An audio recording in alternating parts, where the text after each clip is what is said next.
Oremos juntos.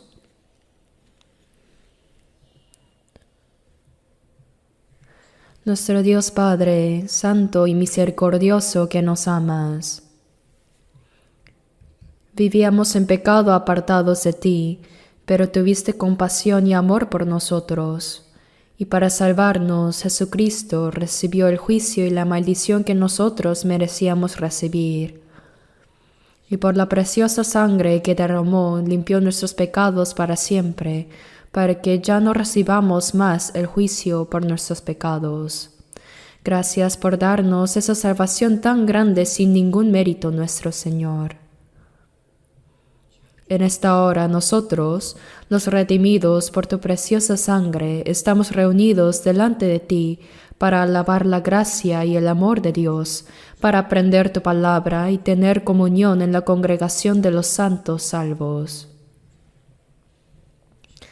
Por favor, cuida de cada uno de nosotros y sosténnos más con tu mano de poder misericordiosa, y con tu gracia, palabra y el poder del Espíritu Santo, renuévanos y levántanos para que podamos vivir el resto de nuestras vidas sin vergüenza como corresponde a los hijos de Dios. Señor, este mundo se vuelve cada vez más turbulento y lleno de pecado. Con nuestras fuerzas no podemos vencer este mundo tan corrupto. Por eso, Señor, llénanos con tu palabra, gracia y el poder del Espíritu Santo, para que podamos vencer contra el poder del pecado y vivir dignamente como hijos de Dios, para darte la gloria a ti. Señor, a todas nuestras iglesias en el país, en el extranjero y a todos los hermanos que están guardando la fe y predicando el Evangelio aún en medio de las dificultades, acompáñalos con tu mayor gracia, palabra y poder, y a todos los hermanos que predican tu Evangelio, llénalos enteramente de tu palabra y poder para que guíen a muchas almas a la salvación y cumplir así tu gran obra, Dios. Señor, también te pedimos que concedas tu gracia a los hermanos que no han podido asistir hoy y a los que se encuentran en enfermedades, debilidades y dificultades. Señor, que nos enseñas la palabra necesaria en el momento oportuno y el camino por el que debemos andar.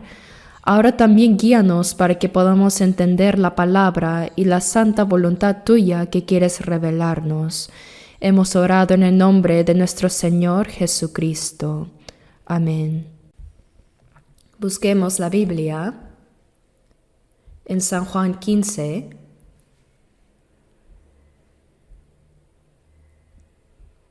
San Juan capítulo 15,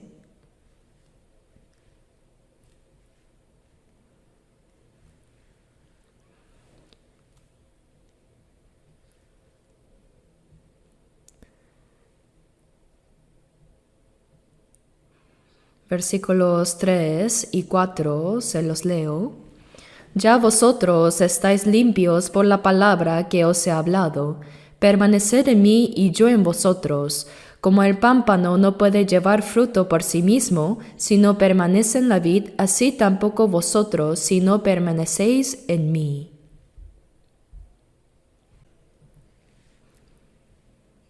Últimamente los domingos estamos aprendiendo sobre la vida que permanece en el Señor.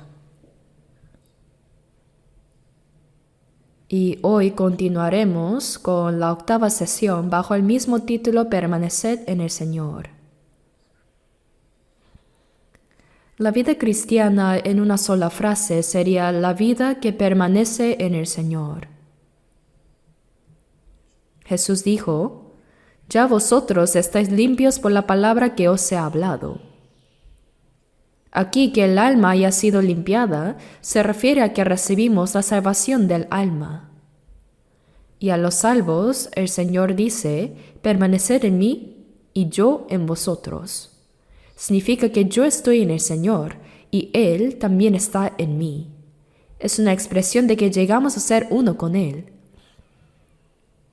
En San Juan 14, Versículo 20 dice, en aquel día vosotros conoceréis que yo estoy en mi Padre y vosotros en mí y yo en vosotros.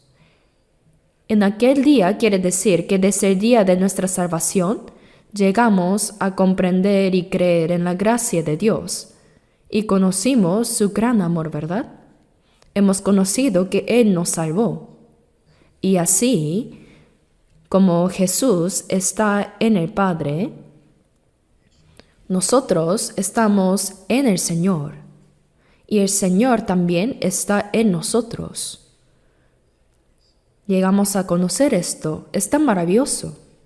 ¿Realmente lo asimilan? Permanecer en Él. Cuando una persona se casa, los dos se unen y llegan a ser uno.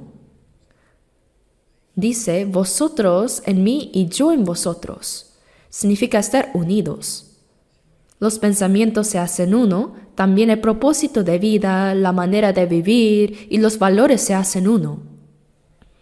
Así, ser salvos no solo significa que hemos sido rescatados de estar lejos de Dios, sino que también ahora estamos unidos completamente al Señor. Por eso es tan importante seguir aprendiendo a través de la palabra qué significa realmente permanecer en el Señor y además debemos vivir realmente esa vida que permanece en Él.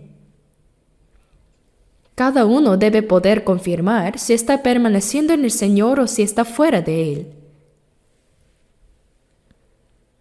Cuando Jesús dijo permanecer en mí, fue una orden dirigida a todos los creyentes salvos. Y en 1 de Juan 2, versículo 27 dice, permaneced en Él. Y en San Juan 15:7, leamos juntos. San Juan 15:7, leamos juntos. Si permanecéis en mí y mis palabras permanecen en vosotros, pedid todo lo que queréis y os será hecho. En Juan capítulo 15, Jesús explicó la vida en el Señor usando la parábola de la vid. En el versículo 5 dice, yo soy la vid, vosotros los pámpanos. La vid y los pámpanos no pueden separarse. El propósito es dar fruto. Sin embargo, el fruto no puede nacer del tronco, ¿verdad? Sino que brota de las ramas. Pero las ramas no pueden dar fruto por sí mismas si se separan de la vid. Por eso, sin el Señor, no podemos hacer nada. Y el Señor, sin nosotros, tampoco hace ninguna obra. ¿No es algo verdaderamente asombroso? El Señor y nosotros hemos sido unidos. Y el propósito de esa unión es para dar fruto para la gloria de Dios. Como ya hemos compartido antes, hoy comenzamos desde el versículo 7. Que dice, si permanecéis en mí y mis palabras permanecen en vosotros. Permanecer en el Señor significa permanecer en su palabra. Permanecer en la palabra del Señor. Hemos sido salvos al comprender su palabra. Hemos creído al entender la palabra y también vivimos dentro de esa palabra por medio de la fe. Por eso dice, y mis palabras permanecen en vosotros.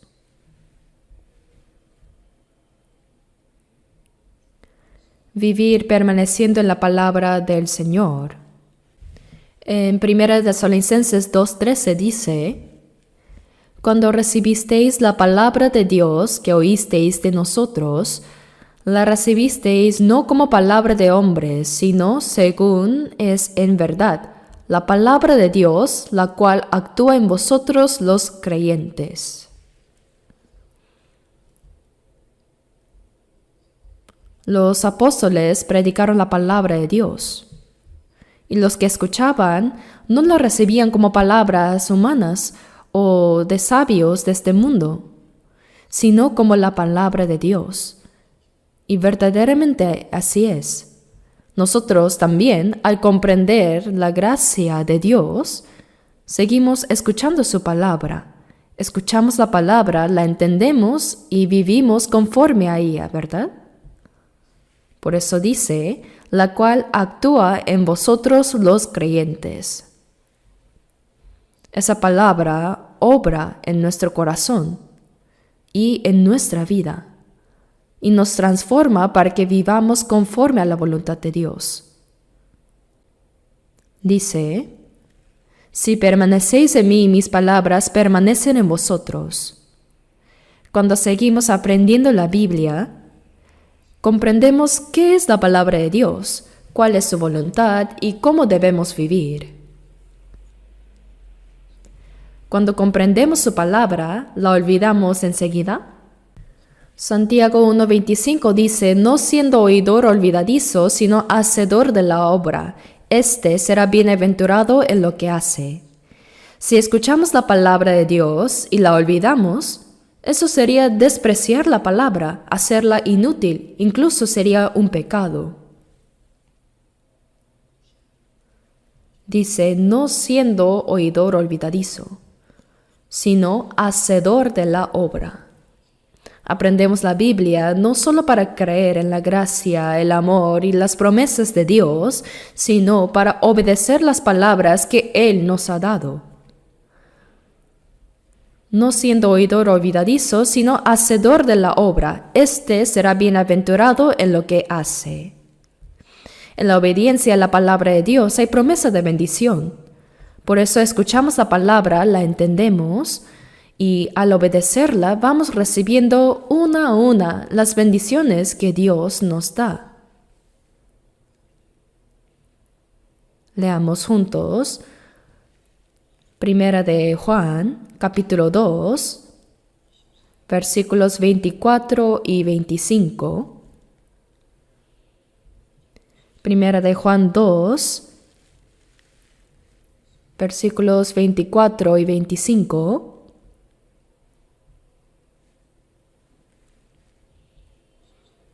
24 y 25.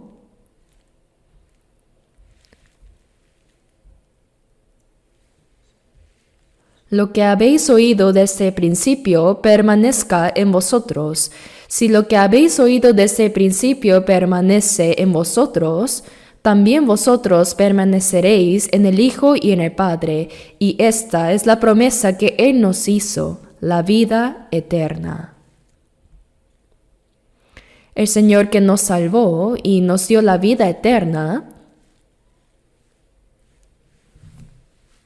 en el día en que comprendimos la gracia de Dios, nos dijo, lo que habéis oído desde el principio. ¿Qué significa desde el principio? Quiere decir desde el momento en que fuimos salvos.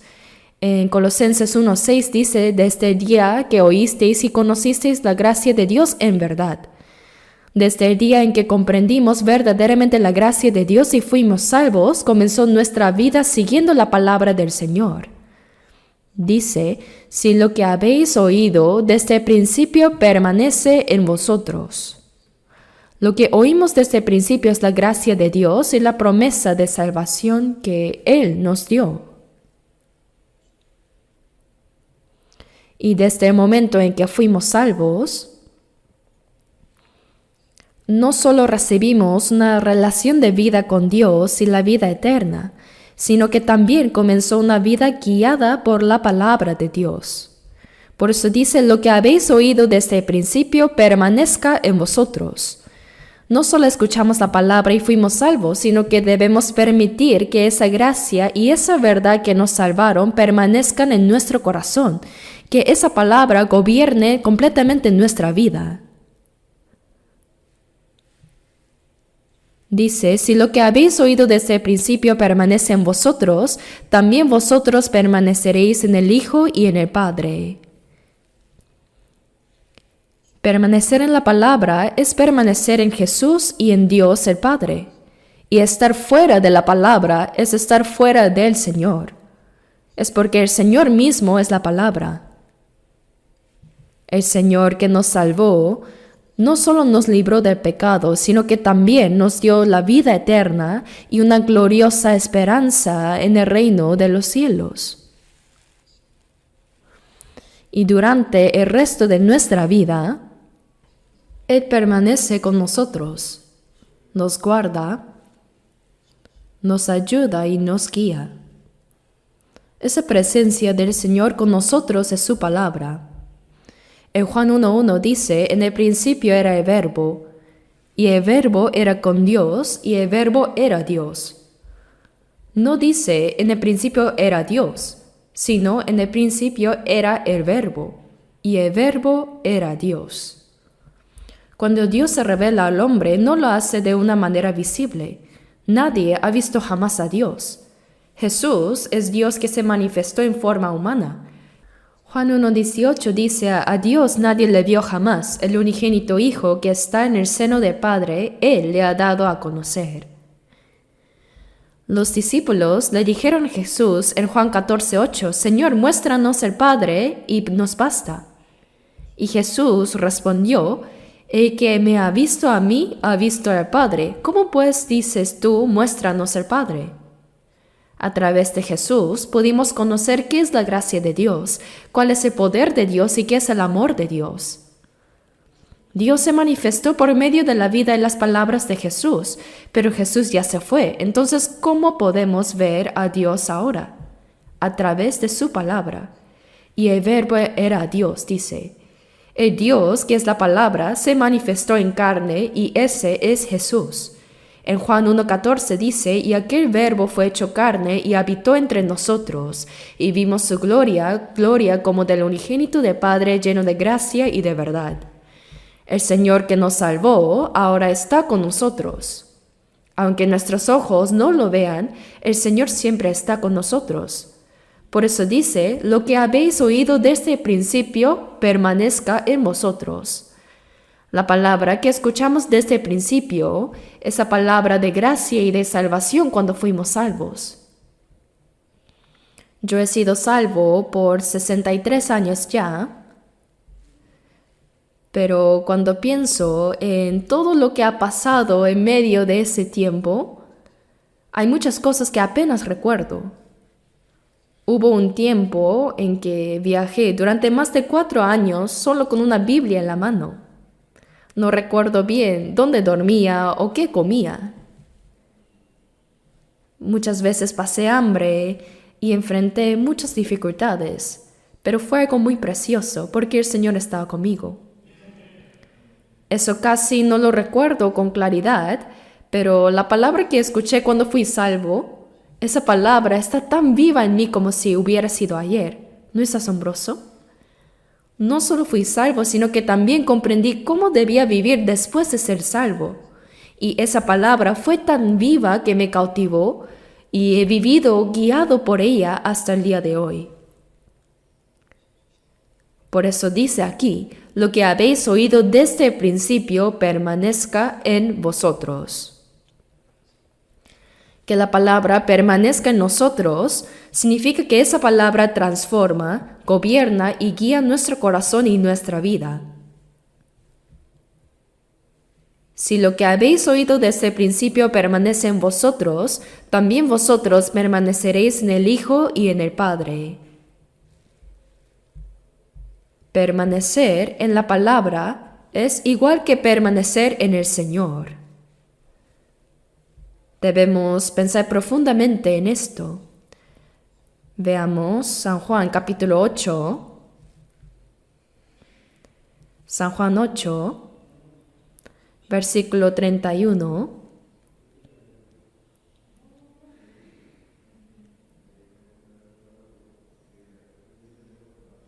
Versículo 31. Dijo entonces Jesús a los judíos que habían creído en él, si vosotros permaneciereis en mi palabra, seréis verdaderamente mis discípulos y conoceréis la verdad y la verdad os hará libres. Cuando Jesús andaba por la tierra de Israel, había quienes lo rechazaban, pero también muchos que lo seguían, escuchaban su palabra y creían en él. Por eso en el versículo 30 dice, hablando él estas cosas, muchos creyeron en él. Dice que muchos creyeron en las palabras del Señor.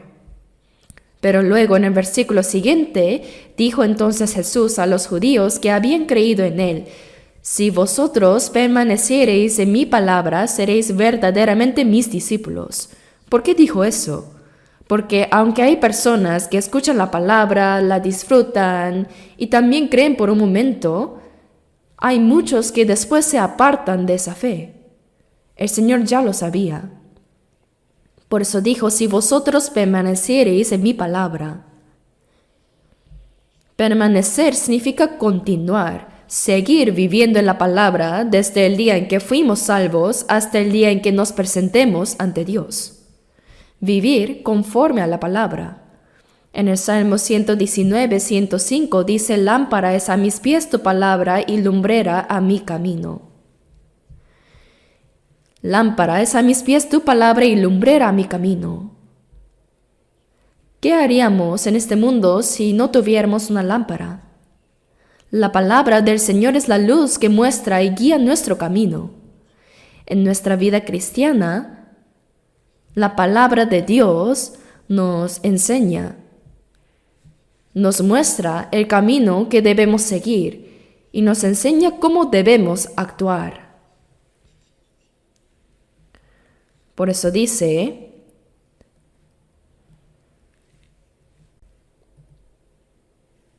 a los judíos que habían creído en él les dijo, si permaneciereis en mi palabra, seréis verdaderamente mis discípulos. Ellos creyeron, pero aún no eran verdaderos discípulos. No debemos olvidar que los salvos son discípulos del Señor. Antes de ascender al cielo, Jesús dijo en Mateo 28, 19, por tanto, id y haced discípulos a todas las naciones. Les habló a los discípulos cuando predicamos el Evangelio y una persona recibe la salvación, esa persona llega a ser un discípulo de Cristo. En Hechos capítulo 2, cuando los apóstoles predicaron el Evangelio en el día de Pentecostés, 3,000 personas fueron salvas en un solo día al escuchar la palabra. Hechos 2:41 dice, se añadieron aquel día como 3,000 personas. Y en Hechos 4:4 dice, pero muchos de los que habían oído la palabra creyeron, y el número de los varones era como 5,000. A los que fueron salvos se les llama discípulos, discípulos de Cristo. No debemos olvidar jamás que los salvos somos discípulos de Cristo. En Mateo 28, 19 Jesús dijo, por tanto, id y haced discípulos a todas las naciones. Y en el versículo 20 añadió, enseñándoles que guarden todas las cosas que os he mandado. Un discípulo debe aprender la palabra del Señor, guardarla y seguir al Señor. Un discípulo verdadero aprende de su maestro, lo imita y lo sigue, y comparte el mismo destino que su maestro. Hay muchos que creen, pero ¿cuántos de ellos serán verdaderos discípulos? Debemos pensar en eso. Yo creo, pero ¿realmente sigo al Señor como verdadero discípulo de Cristo? Jesús dijo, y conoceréis la verdad.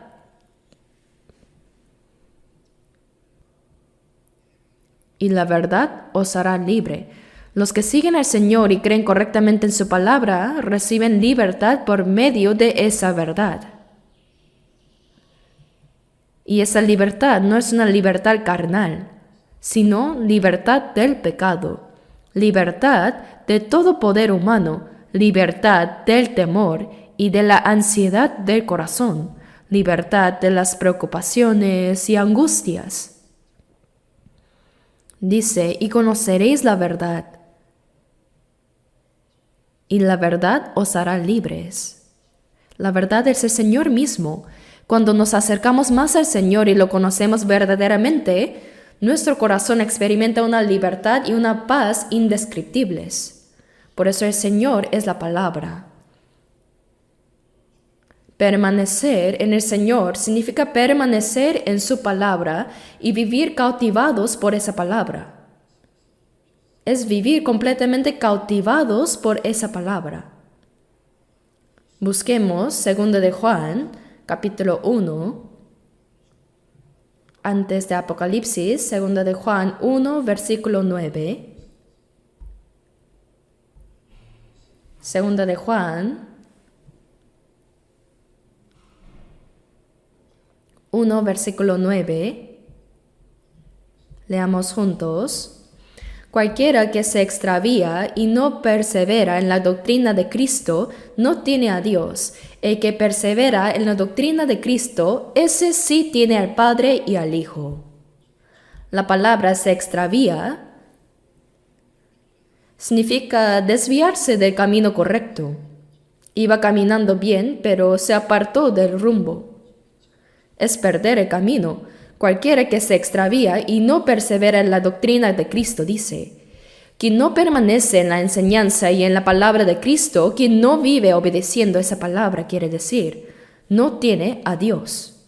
Una persona que no vive según la palabra de Dios y sin embargo dice, yo tengo al Señor, yo sigo al Señor. Eso es imposible. Dice, el que persevera en la doctrina de Cristo, ese sí tiene al Padre y al Hijo.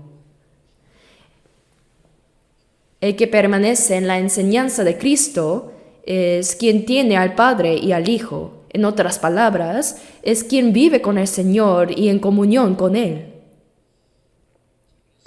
Cuando andamos conforme a la palabra, en Juan 15:7 dice, si permanecéis en mí y mis palabras permanecen en vosotros, se refiere a vivir el resto de nuestra vida dentro de la palabra del Señor.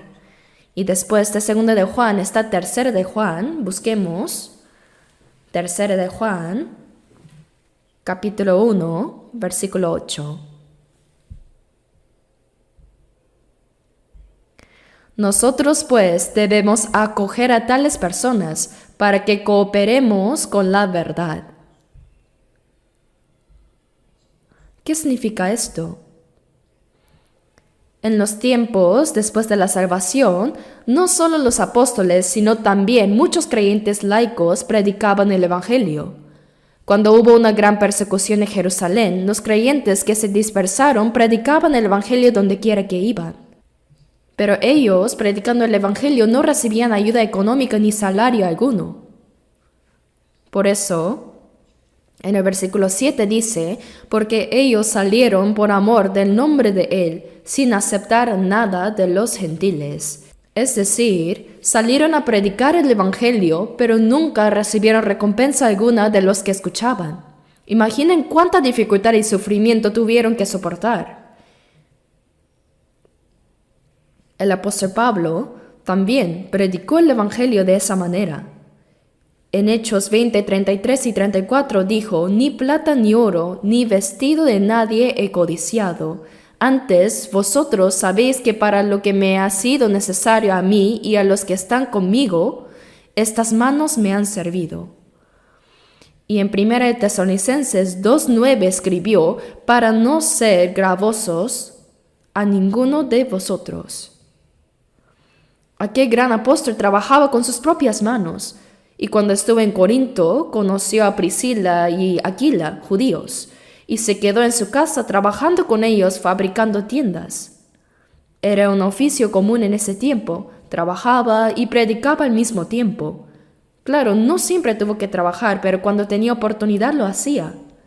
En 2 Tesalonicenses 3:8 dice, trabajamos con afán y fatiga día y noche para no ser gravosos a ninguno de vosotros. Así que en la iglesia primitiva, no solo los apóstoles, sino también muchos otros creyentes salían a predicar el Evangelio. Ellos iban en el nombre del Señor predicando el Evangelio a los gentiles sin recibir nada a cambio. No tenían asegurado dónde dormir ni qué comer. Por eso dice, nosotros pues debemos acoger a tales personas. Es decir, recibir y apoyar a esos siervos del Evangelio que viajaban y sufrían por el Señor. Acoger. Significa esto, atenderlos con lo necesario. No solo decir con palabras, que te vaya bien, o cuídate, sino ayudarlos de verdad. Nosotros, pues, debemos acoger a tales personas para que cooperemos con la verdad. Ayudar a quienes predican el Evangelio es ser colaboradores de la verdad. Y oponerse a los que predican el Evangelio es igual que oponerse a Dios. Pero recibirlos y ayudarlos es lo mismo que hacerlo para el Señor. Así, llegamos a ser personas que trabajan junto con ellos por el Evangelio. Mateo 10:41 dice que recibe a un justo por cuanto es justo, recompensa de justo recibirá. Esto significa que cuando ayudamos a los que predican el Evangelio, en sí estamos participando en esa misma obra de la evangelización. Por eso, después de recibir la salvación, todos nosotros tenemos algo que hacer por este Evangelio. No solo los que predican, sino todos los hermanos en la iglesia tenemos algo que hacer por el Señor y por el Evangelio. Algunos dicen, yo no tengo nada que hacer, pero búsquelo bien. Claro que hay algo que puede hacer. Bueno, yo voy a la iglesia, pero no me dan ningún cargo. Algunos son diáconos, otros son líderes de grupo, pero aunque no tengas un título o una posición, ¿significa eso que no puedes hacer nada? ¿Es así? Ese pensamiento es incorrecto. Siempre hay algo que uno puede hacer. Después del seminario del domingo, ¿ha visto lo que sucede? En cuanto termina, los hermanos están tan ocupados limpiando. Limpian el auditorio, los baños, todo lo dejan ordenado y limpio. ¿Alguien les ordenó hacerlo acaso? No, ellos mismos piensan, esto es algo que puedo hacer. Si buscamos, siempre hay algo que uno puede hacer. No existe tal cosa como no tengo nada que hacer. Cada uno de nosotros puede servir al Señor, al Evangelio y a la iglesia de alguna manera. Esa es precisamente la vida que permanece en la palabra. Permanecer en el Señor significa estar unido con Él, confiar en Él y vivir para Él. Y aquellos que obedecen su palabra y se esfuerzan por el reino de Dios, ¿qué dice el Señor? Que escuchará sus oraciones, dice. En Juan capítulo 15, versículo 7 dice: Si permanecéis en mí y mis palabras permanecen en vosotros, pedid todo lo que queréis y os será hecho. Si permanecéis en mí y mis palabras permanecen en vosotros, significa vivir obedeciendo y permaneciendo en la palabra del Señor. Entonces dice, pedid todo lo que queréis y os será hecho. Pero orar no significa simplemente pedir cosas a Dios y esperar que las dé. Dios no concede todo lo que pedimos sin propósito. Si uno no hace nada para el Señor, ¿para qué habría de ayudarlo Dios? Dios no apoya la pereza. Dios no ayuda a los ociosos. La Biblia dice que Dios da trabajo y también el alimento a los que trabajan, a los que sirven y obedecen. Por eso si permanecéis en mí y mis palabras permanecen en vosotros. Cuando vivimos dentro de la palabra del Señor, pedid todo lo que queréis y os será hecho. ¿Qué es lo que pedimos entonces? No pedimos, como la gente del mundo, cosas carnales como prosperidad material, éxito personal o fama.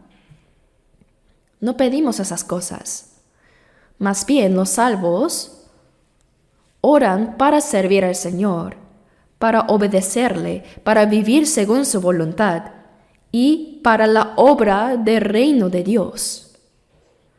Oramos por esas cosas Y Dios escucha esas oraciones y las cumple. Las cumple sin falta. Pedid todo lo que queréis y os será hecho. ¿No es una promesa maravillosa? Incluso en una familia hay hijos que obedecen a sus padres y otros que no. Cuando un hijo es rebelde y no escucha, si pide algo, los padres no se sienten contentos en darle. ¿No me obedeces y aún así pides cosas?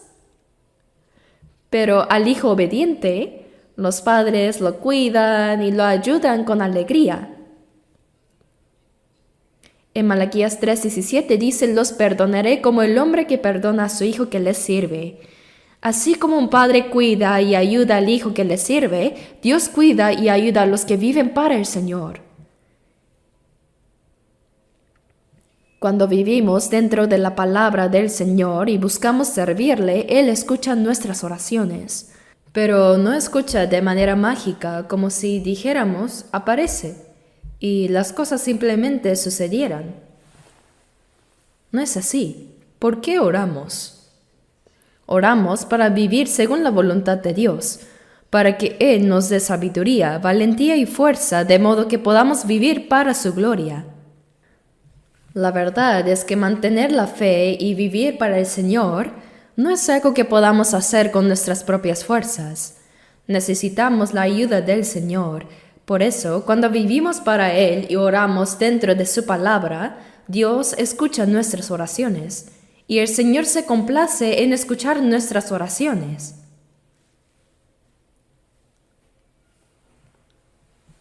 Leamos juntos San Juan 15, versículo 16.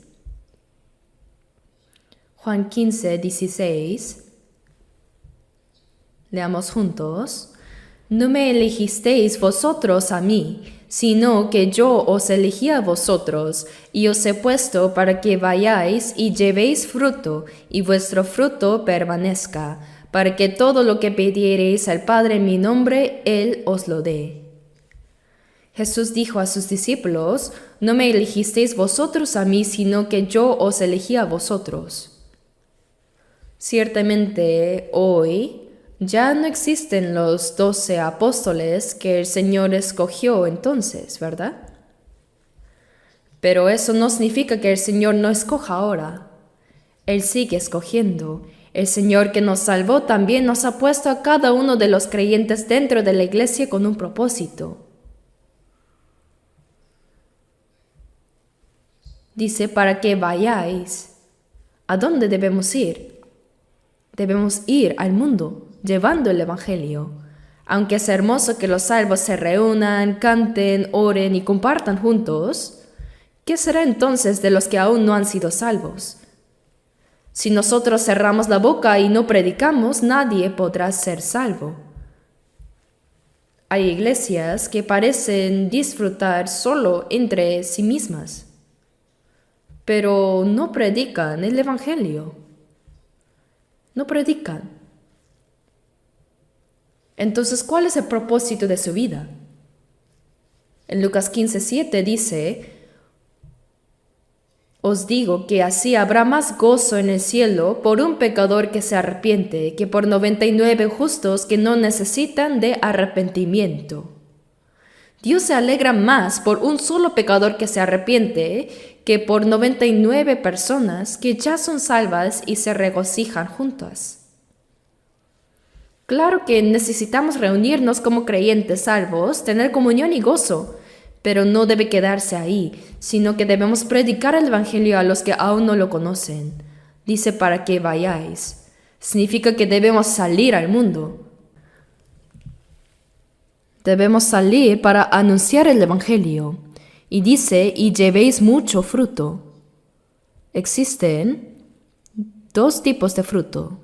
En Gálatas 5, 22, 23 salen los 9 frutos del Espíritu que debemos llevar en nuestra vida personal. Si vivimos guiados por el Espíritu Santo, esos frutos El amor, gozo, paz, paciencia, benignidad, bondad, fe, mansedumbre y templanza naturalmente aparecerán en nosotros. Pero además de esos frutos personales, existe otro fruto igualmente importante, que al predicar el Evangelio las personas reciban la salvación. Cada alma salvada es un fruto. Por eso el apóstol Pablo dijo en 1 Corintios 16:15, la familia de Estéfanas es las primicias de Acaya. Y en Romanos 16:5, Epeneto, que es el primer fruto de Acaya para Cristo. Cada persona así que recibe la salvación es un fruto. Así como la vid produce uvas, el cristiano debe producir más cristianos. Dice, para que vayáis y llevéis fruto y vuestro fruto permanezca. Que vuestro fruto permanezca significa que la obra del Evangelio y la obediencia a la palabra deben continuar y no detenerse. No debemos ser cristianos que solo trabajan cuando tienen ánimo y se apagan cuando no lo sienten. Eso no es una vida cristiana. Aún en medio de las dificultades y pruebas, el propósito de vivir para el Señor no debe cambiar. Debemos dar fruto, y ese fruto debe permanecer. Todo lo que hagamos para el Señor debe continuar, debe seguir. Dice, para que todo lo que pidiereis al Padre en mi nombre, Él os lo dé. Cuando trabajamos diligentemente por el reino del Señor y por el Evangelio, Dios escucha nuestras oraciones. Sin embargo, si solo oramos sin desear vivir para el Señor, ¿qué dirá Él? ¿Qué dirá?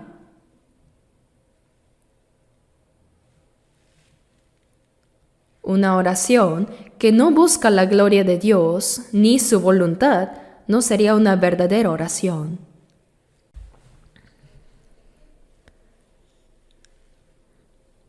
Veamos San Juan 14, capítulo 14,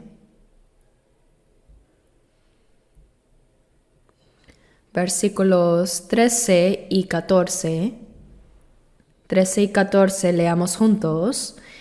Y todo lo que pidiereis al Padre en mi nombre, lo haré, para que el Padre sea glorificado en el Hijo. Si algo pidiereis en mi nombre, yo lo haré.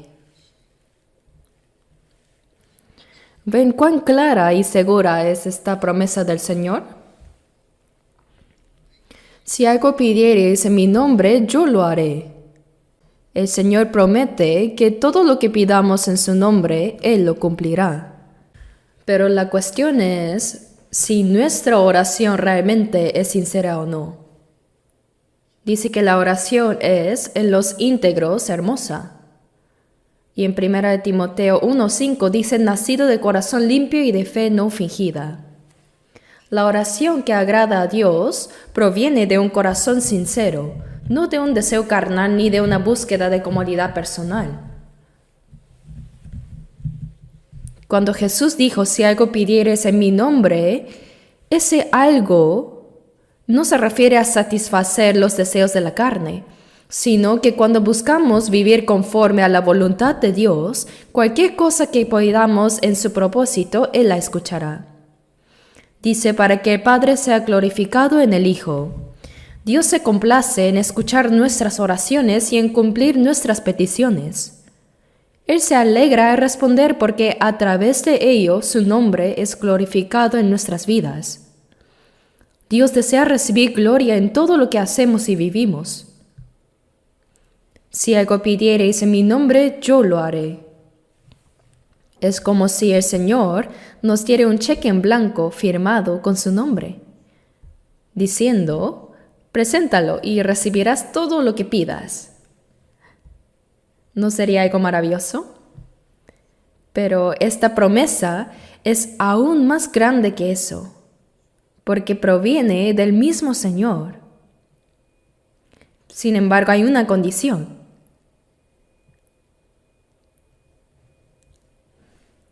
El Señor escucha las oraciones que se hacen conforme a su voluntad, oraciones que buscan su gloria. Busquemos 1 de Juan capítulo 3, versículos 21 y 22. 1 de Juan 3, versículos 21 y 22. Leamos juntos. Amados, si nuestro corazón no nos reprende, confianza tenemos en Dios, y cualquier cosa que pidiéremos la recibiremos de Él, porque guardamos sus mandamientos y hacemos las cosas que son agradables delante de Él. Amados, se refiere a los hermanos salvos. Si nuestro corazón no nos reprende, quiere decir que en nuestra vida cristiana hay momentos en los que hemos obedecido la palabra de Dios. En 1 de Juan 3:14 dice, el que no ama a su hermano permanece en muerte. ¿Cuál es la evidencia clara de que uno es salvo? El que ha recibido la salvación reconoce a otros que también han sido salvos. Los identifica como hermanos y se alegra en el corazón al ver a sus hermanos. Y realmente los ama realmente.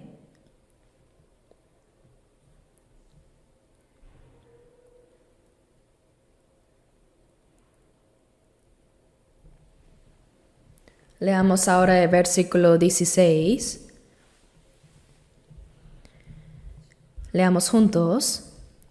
En esto hemos conocido el amor, en que Él puso su vida por nosotros. También nosotros debemos poner nuestras vidas por los hermanos. El Señor entregó su vida para salvarnos. El Hijo unigénito de Dios, Jesucristo, dio su vida por nosotros. En la cruz, Jesús clamó, Dios mío, ¿por qué me has desamparado? Fue desamparado, abandonado. ¿Por qué? Porque quiso evitar que nosotros fuéramos abandonados.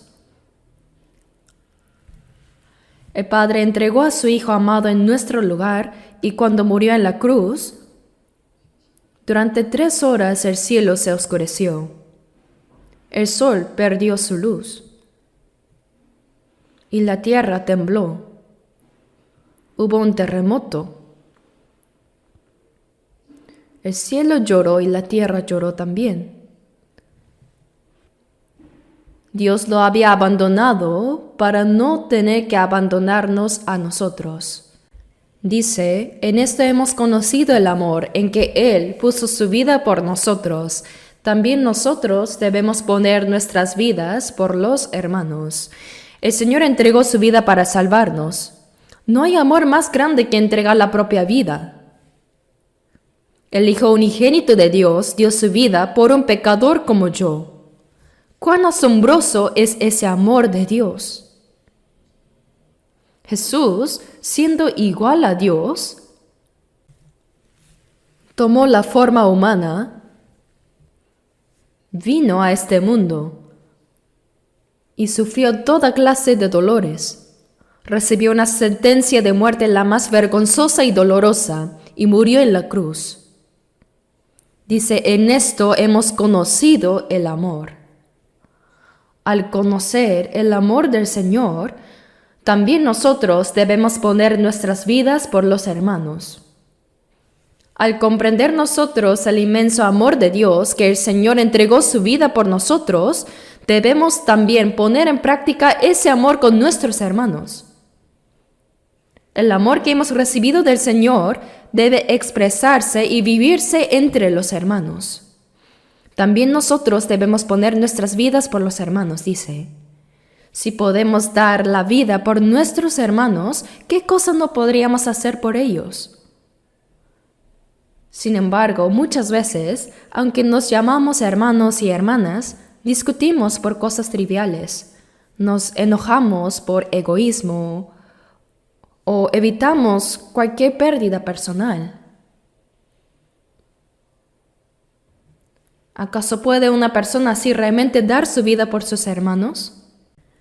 También nosotros debemos poner nuestras vidas por los hermanos. ¿Acaso el Señor murió por nosotros porque obedecíamos su palabra y vivíamos conforme a su voluntad? No. En Romanos 5:8 dice, en que siendo aún pecadores. Y en el versículo 10 dice, siendo enemigos. Aún así, el Señor murió por nosotros. Incluso los hermanos que han sido salvos, cuando su fe todavía es inmadura, muestran debilidades humanas. Pero si los rechazamos o los tratamos con frialdad por eso no es amor. En 1 Tesalonicenses 2, versículos 7 y 8, el apóstol Pablo habló a los creyentes. Antes fuimos tiernos entre vosotros, como la nodriza que cuida con ternura a sus propios hijos. Tan grande es nuestro afecto por vosotros que hubiéramos querido entregaros no solo el Evangelio de Dios, sino también nuestras propias vidas, porque habéis llegado a sernos muy queridos. Así, Pablo había sufrido mucho para llevar el Evangelio a los hermanos de Tesalónica, y aún después de su conversión, siguió amándolos profundamente. Dijo que los amaba como una madre que alimenta y cría a su hijo, limpiándolo y cuidándolo con ternura, aunque cometa errores. Si un hermano o hermana falla, en lugar de amarlo, lo criticamos, lo evitamos o lo despreciamos, eso no es el amor del Señor. Dice también nosotros debemos poner nuestras vidas por los hermanos. Eso es lo más natural, porque el Señor dio su vida por los pecadores como nosotros. ¿Podríamos nosotros dar la vida por nuestros hermanos también? Deberíamos pensar seriamente en esto. Si tenemos un corazón dispuesto a amar así, entonces no habrá nada que no podamos hacer por los hermanos. Veamos. Ahora el versículo 17. Pero el que tiene bienes de este mundo y ve a su hermano tener necesidad y cierra contra él su corazón, ¿cómo mora el amor de Dios en él? Aquí no se está hablando de entregar la vida, sino de algo más sencillo y práctico. Si un hermano o una hermana tiene necesidad, si está pasando por un momento de pobreza o dificultad y uno ve su condición y siente el deseo de ayudar, pero luego ese deseo es detenido, ¿qué lo detiene? Nuestra carne. La carne es egoísta y tacaña por naturaleza. Aunque el corazón quiera ayudar, el egoísmo de la carne lo bloquea, dice, y cierra contra él su corazón. Si alguien tiene la posibilidad de ayudar y no lo hace, ¿cómo puede decir que el amor de Dios mora en él? El amor verdadero siempre da más y sigue dando hasta darlo todo. Así como los padres aman a sus hijos, dan. Y si pudieran, darían aún más. A veces hasta desean haber podido dar más. Los padres incluso serían capaces de dar su vida por sus hijos. Entonces, si nosotros estamos dispuestos a dar la vida por nuestros hermanos, ¿cómo podríamos negarles ayuda material cuando están en necesidad? Si yo tengo lo suficiente y sé que mi hermano está pasando dificultades, debo ayudarle. Dice que ve a su hermano tener necesidad y cierra contra él su corazón, ¿cómo mora el amor de Dios en él? El amor de Dios debe fluir como un manantial.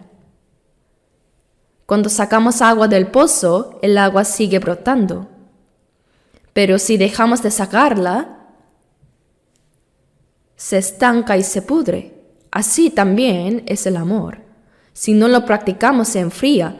El amor verdadero siempre se entrega, se sacrifica y obedece completamente a Dios, aún hasta la muerte. Ese amor debe estar formado y activo dentro de nosotros. Leamos juntos los versículos 18 y 19. Hijitos míos, no amemos de palabra ni de lengua, sino de hecho y en verdad.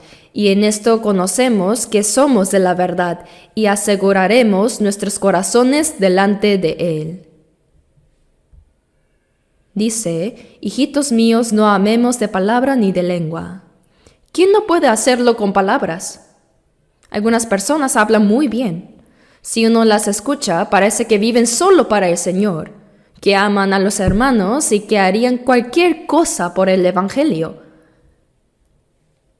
Pero después de hablar no hay hechos que lo respalden, solo palabras. Si al menos no hablaran tanto, no se notaría tanto la falsedad, pero hablan muy bien y no actúan. Eso es falso, es hipocresía, sino de hecho y en verdad. El amor verdadero se muestra en las acciones. Un amor que solo está en palabras o en buenas intenciones, pero sin obras, no es amor sincero. De hecho y en verdad. Amar con acciones y con sinceridad es el amor genuino, y cuando vivimos así, dice, en esto conocemos que somos de la verdad.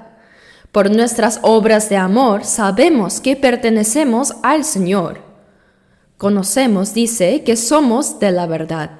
Cada uno debe examinar su propia vida y preguntarse cuán cerca estoy del Señor. ¿Realmente estoy viviendo conforme a su voluntad? ¿Cómo estoy practicando el amor del Señor en mi vida? Es necesario reflexionar en eso. Cuando no solo amamos con palabras, sino de hecho y en verdad, reconocemos nosotros mismos que pertenecemos a la verdad. Y entonces, dice, aseguraremos nuestros corazones delante de Él. Podremos estar firmes y confiados delante del Señor. Leamos juntos ahora el versículo 20. Pues si nuestro corazón nos reprende, mayor que nuestro corazón es Dios, y Él sabe todas las cosas. Si nuestro corazón nos reprende, a veces sentimos remordimiento en la conciencia, ¿verdad? Pero la conciencia de los salvos es diferente a la conciencia del mundo. La gente del mundo también tiene conciencia. Pero como dice 1 Timoteo 4:2, teniendo cauterizada la conciencia, es decir, la gente mundana tiene una conciencia que ha sido quemada y ya no funciona correctamente, mientras que los salvos, en cambio, cuando reciben la salvación, su conciencia es limpiada. En 1 de Pedro 3:21 dice la aspiración de una buena conciencia hacia Dios. Así, la conciencia del creyente y la del mundo no son iguales. La nuestra ha sido purificada. Es una conciencia que busca discernir y obedecer la voluntad de Dios. Por eso, cuando no amamos solo con palabras, sino con hechos y en verdad, sabemos que pertenecemos a la verdad y nuestro corazón se mantiene firme delante de Dios. Cuando vivimos así, ya no hay nada que nos condene ante el Señor. Pero si hay algo en nuestra vida que no está bien, nuestro propio corazón nos reprende. Cuando nos disponemos a orar y cerramos los ojos, si hemos desobedecido a Dios, el pecado aparecerá en nuestro corazón. Pero si lo ignoramos y seguimos orando como si nada, ¿cree que Dios escuchará esa oración? Seguramente nos preguntaría, espera un momento, antes de orar, respóndame, ¿de verdad me amas? ¿Estás viviendo según mi voluntad? ¿Estás obedeciendo y amando a tus hermanos? Deberíamos poder responderle, sí, Señor, ¿verdad? Dice, si nuestro corazón nos reprende. A veces nuestra conciencia misma nos acusa, ¿verdad? Mayor que nuestro corazón es Dios, y Él sabe todas las cosas. Aunque nosotros mismos nos sintamos culpables, el Señor conoce aún mejor todo lo que hay en nuestro corazón. Por eso no podemos simplemente cubrirlo y seguir orando.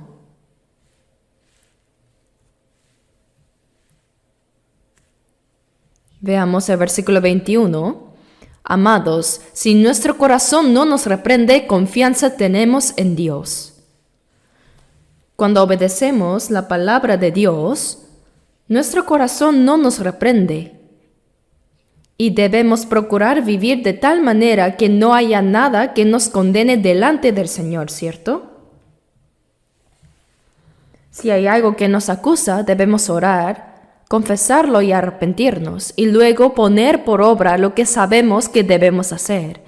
A veces sabemos lo que es correcto, pero no lo hacemos, y aún así decimos que servimos a Dios y que vivimos según su voluntad. Cantamos muy bien himnos. La letra dice, haz Señor tu voluntad como tú quieras. Pero muchas veces lo que realmente queremos cantar sería, haz Señor mi voluntad como yo quiero. ¿No es así? Cuando nuestro corazón no nos acusa, tenemos confianza. Podemos orar con valentía y libertad delante del Señor.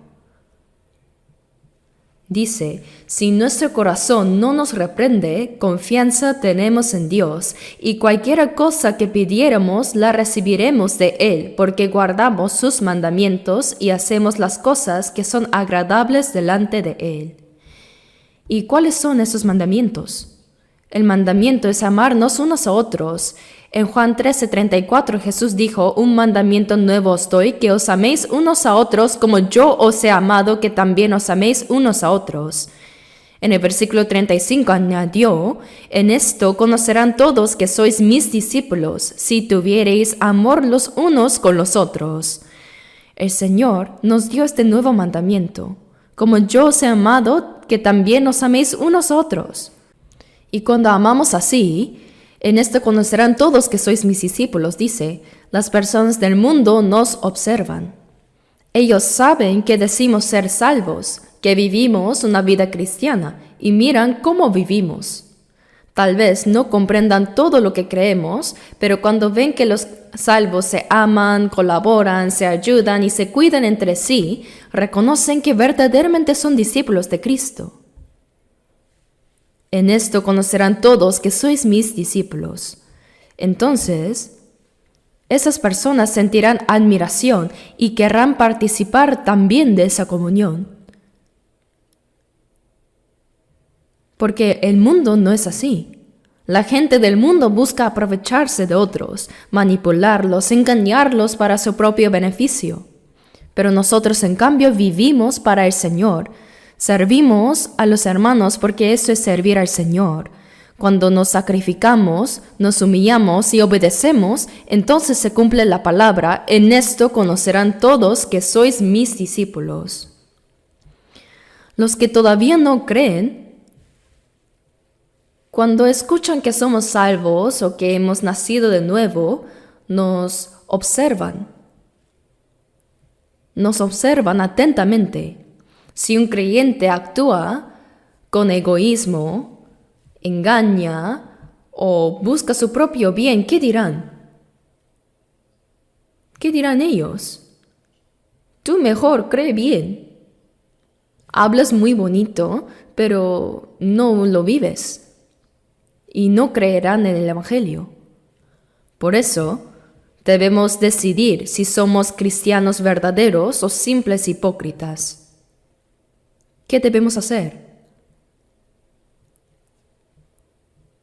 Amados, si nuestro corazón no nos reprende, confianza tenemos en Dios, y cualquier cosa que pidiéramos la recibiremos de Él, porque guardamos sus mandamientos y hacemos las cosas que son agradables delante de Él. ¿Y cuál es ese mandamiento? El amarnos unos a otros. Que los salvos se amen entre sí es la evidencia de que realmente hemos sido salvos. Es la prueba de que somos hijos de Dios. Nos reunimos para alabar, orar y tener comunión, pero si cuando surge algún problema carnal comenzamos a pelear y a odiarnos, eso no es amar como el Señor nos amó, ¿verdad? No es amar como el Señor nos amó. Veamos ahora el versículo 23. Y este es su mandamiento, que creamos en el nombre de su Hijo Jesucristo y nos amemos unos a otros como nos lo ha mandado. Leamos juntos ahora el versículo 24. Y el que guarda sus mandamientos permanece en Dios, y Dios en él. Y en esto sabemos que Él permanece en nosotros por el Espíritu que nos ha dado. Aquí dice sus mandamientos. Se refieren al nuevo mandamiento que el Señor nos dio, creer en Él y amarnos unos a otros. Dice: el que guarda sus mandamientos permanece en Dios y Dios en él. Esa es la evidencia de que verdaderamente permanecemos en el Señor. Y en esto sabemos que Él permanece en nosotros. Nuestra vida cristiana no debe ser solo una apariencia externa. Si por fuera parecemos creyentes, pero en el interior somos diferentes, eso es hipocresía, falsedad. Uno debe ser o un verdadero cristiano o un hipócrita total. No hay término medio.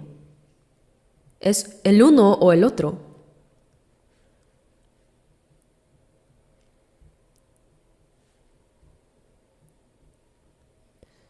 Busquemos 1 de Juan capítulo 5,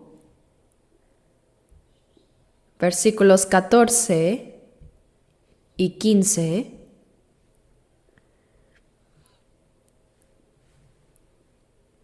Primera de Juan 5, 14 y 15. Leamos juntos.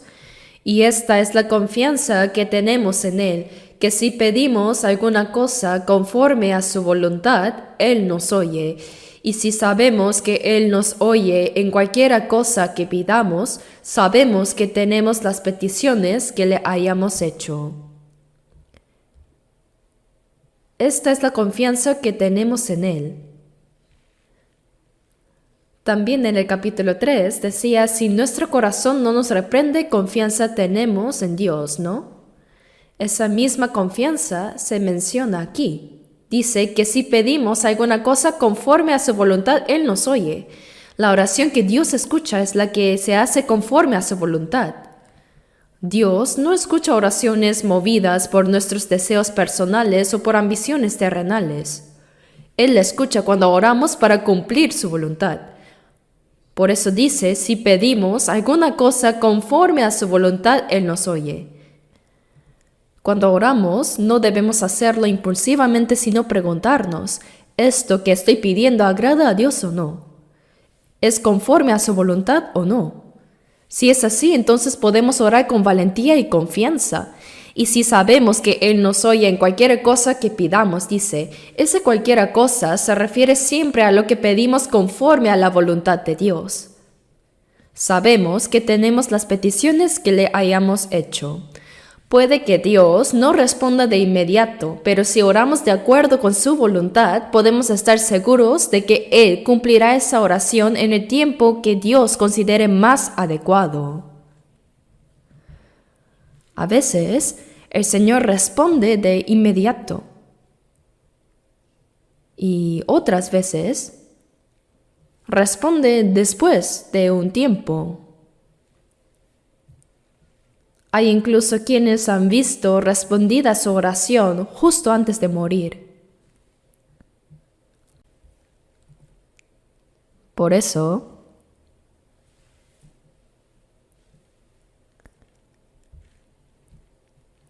el que permanece en el Señor, obedece su palabra y vive conforme a su voluntad, puede orar con la certeza de que Dios escucha su oración.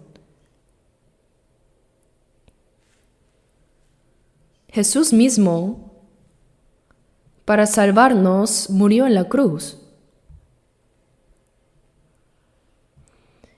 En Juan 12:24 dice: si el grano de trigo no cae en la tierra y muere, queda solo, pero si muere, lleva mucho fruto. Jesús fue ese grano de trigo que descendió del cielo, murió y produjo muchos hijos para Dios. Por eso en Hebreos 2:10 dice: porque convenía que habiendo de llevar muchos hijos a la gloria, perfeccionase por aflicciones al autor de la salvación de ellos. Era necesario que el autor de la salvación fuese perfeccionado a través del sufrimiento. Así como un grano de trigo muere para producir mucho fruto, también Jesús, el Hijo unigénito de Dios, se sacrificó y por medio de su muerte muchas almas fueron salvas, trayendo gloria a Dios. Y ahora nosotros, que seguimos a Jesús, debemos vivir de la misma manera, como granos de trigo que se sacrifican para salvar a otras almas. Es un amor que se sacrifica, un amor que obedece. Eso es lo que debemos imitar nosotros. El Señor dio su vida por nosotros. Por tanto, también debemos estar dispuestos a dar nuestras vidas por nuestros hermanos y por aquellos que aún no son salvos.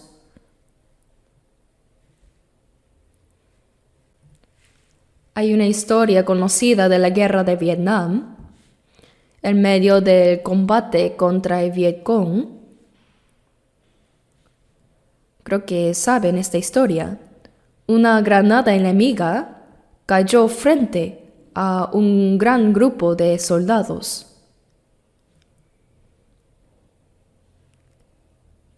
Pero en ese momento, el comandante era un capitán. Al ver ese peligro, corrió y se lanzó sobre la granada, abrazándola con todo su cuerpo. La granada explotó y su cuerpo se desintegró, pero los demás soldados sobrevivieron. Algo parecido sucedió una vez en Gangwon. Durante un entrenamiento militar, un soldado lanzó accidentalmente una granada que cayó justo frente al grupo, justo ahí. Todos pudieron haber muerto, pero un oficial, también un capitán, se arrojó sobre ella y murió. Y después de su muerte, le dieron el ascenso a mayor como homenaje. Ese acto de dar la vida para salvar a otros ilustra perfectamente lo que hizo Jesús. En Juan 15, versículos 13 y 14 dice: «Nadie tiene mayor amor que este, que uno ponga su vida por sus amigos. Vosotros sois mis amigos si hacéis lo que yo os mando». Cuando obedecemos lo que el Señor nos manda, obtenemos el honor de ser llamados sus amigos. ¡Qué gloria tan grande es eso, que el Hijo unigénito de Dios sea nuestro amigo! Y nos manda también a dar la vida por otras almas. Por eso debemos seguir su ejemplo. En 1 Corintios 11:1 el apóstol Pablo dijo: «Sed imitadores de mí, así como yo de Cristo». Pablo fue un verdadero imitador de Cristo. Jesús, el Hijo unigénito de Dios, vino a este mundo y sufrió mucho. Durante 30 años, él vivió como el hijo de un carpintero pobre. ¿Quién habría imaginado que él era el Hijo de Dios?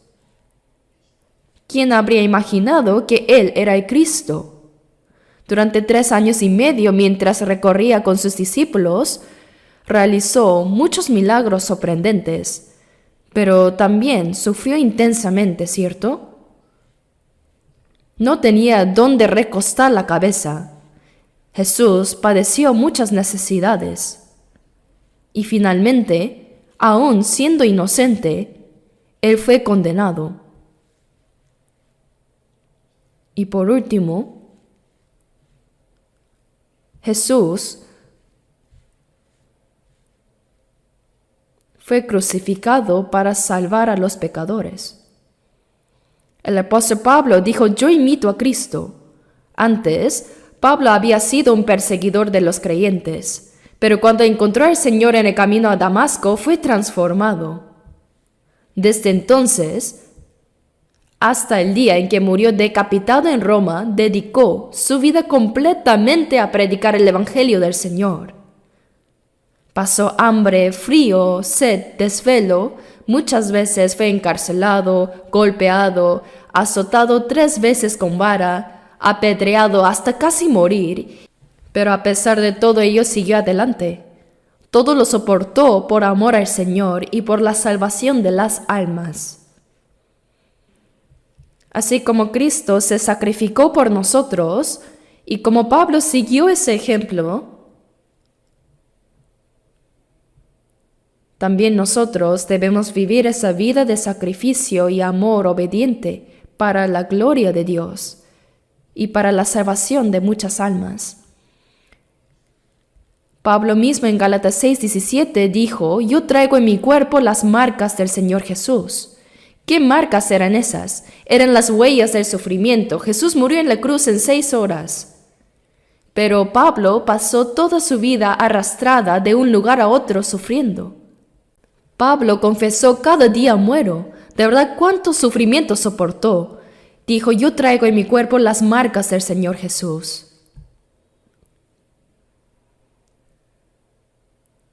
Y en Hechos 20:24 Pablo dijo: pero de ninguna cosa hago caso, ni estimo preciosa mi vida para mí mismo, con tal que acabe mi carrera con gozo, y el ministerio que recibí del Señor Jesús, para dar testimonio del Evangelio de la gracia de Dios. Ese Evangelio de la gracia de Dios es precisamente el que Cristo cumplió al morir en la cruz. Pablo dijo que para cumplir esa obra no consideraba su vida como algo valioso. Estaba dispuesto a morir 100 veces si fuera necesario. ¿Y nosotros? Aunque no podamos morir 100 veces, ¿no deberíamos al menos vivir una vez verdaderamente para el Señor? La vida cristiana no consiste solo en asistir puntualmente a la iglesia, entonar himnos, orar, tener comunión y dar ofrendas. ¿Acaso eso es todo? No. El verdadero cristiano es aquel que sigue al Señor. Y seguir al Señor no es fácil.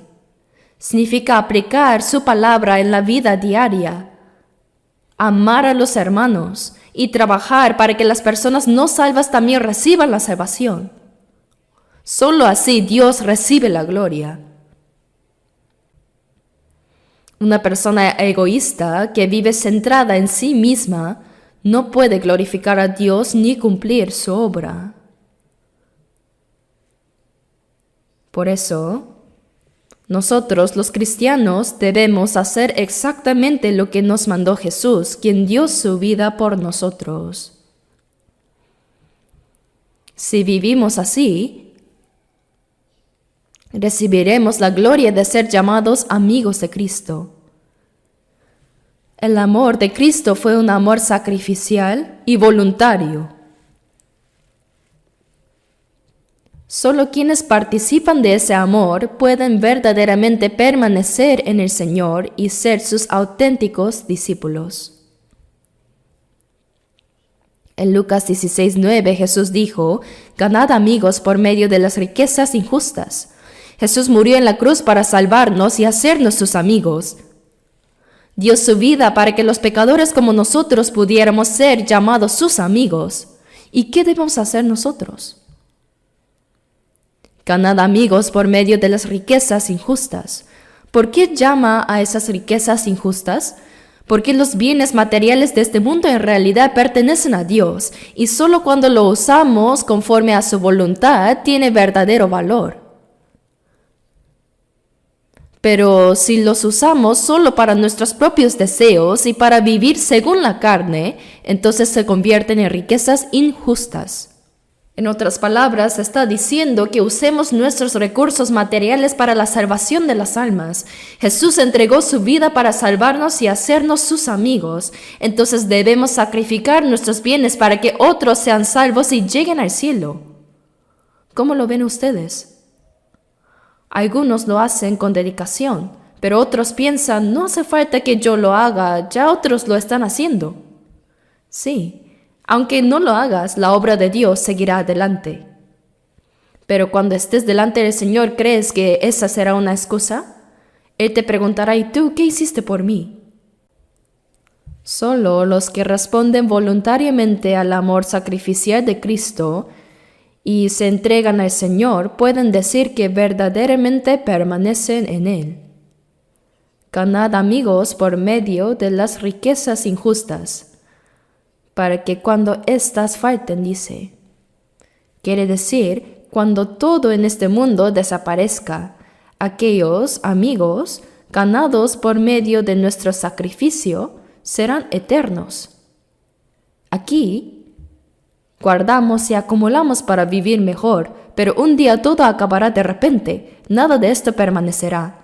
Pero las almas que hayan sido salvas a través de nuestro sacrificio permanecerán para siempre. Y esas personas serán nuestros amigos eternos. Dice: para que cuando éstas falten os reciban en las moradas eternas. En el cielo el Señor mismo nos recibirá, y también aquellos hermanos y hermanas que fueron salvos por medio de nuestro sacrificio nos recibirán con gozo. Tal vez ahora no sepamos quiénes oraron o dieron ofrendas o se sacrificaron para que nosotros recibiéramos la salvación, pero el Señor lo sabe todo, y cuando lleguemos al cielo sabremos perfectamente así como el Señor lo sabe.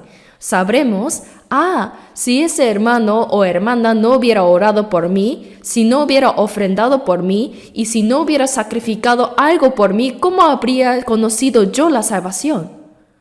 Por eso ellos nos recibirán en las moradas eternas. Debemos ganar amigos eternos, amigos que entrarán con nosotros en el cielo.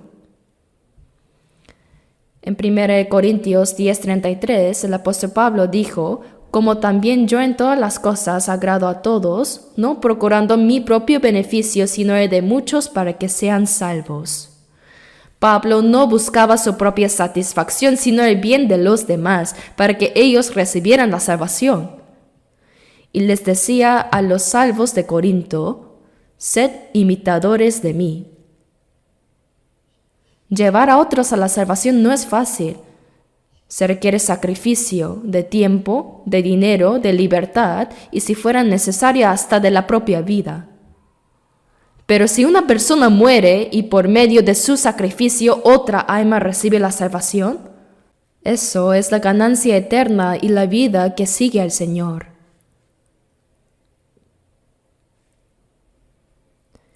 El día del regreso del Señor está muy cerca. Por eso el tiempo que tenemos para vivir para Él y para predicar el Evangelio también es corto. Aprovechemos este último tramo de nuestra vida para vivir de manera que no tengamos nada de qué avergonzarnos ante Dios. De verdad, ¿no podríamos vivir valiente y dignamente delante del Señor para que cuando nos presentemos ante Él podamos recibir alabanza, gloria y honor de su parte? Oremos juntos. Nuestro Dios Padre misericordioso, el Señor murió en nuestro lugar y por la sangre preciosa que derramó nos salvó y nos compró con precio, para que en el resto de nuestras vidas vivamos sirviendo y obedeciendo a Dios y predicando el Evangelio en la iglesia donde Él obra. Gracias por encomendarnos cumplir esta gran misión del Evangelio, Señor. Sosténnos, Señor, con tu palabra, amor y el poder del Espíritu Santo, para que vivamos el resto de nuestras vidas sin vergüenza, realmente como hijos de Dios y como discípulos de Cristo. Ahora guíanos para que ninguno de nosotros muramos ni vivamos para nosotros mismos, sino solo para ti, para el Evangelio y para las cosas que te agradan a ti. Hemos orado todo esto en el nombre de nuestro Señor y Salvador Jesucristo. Amén.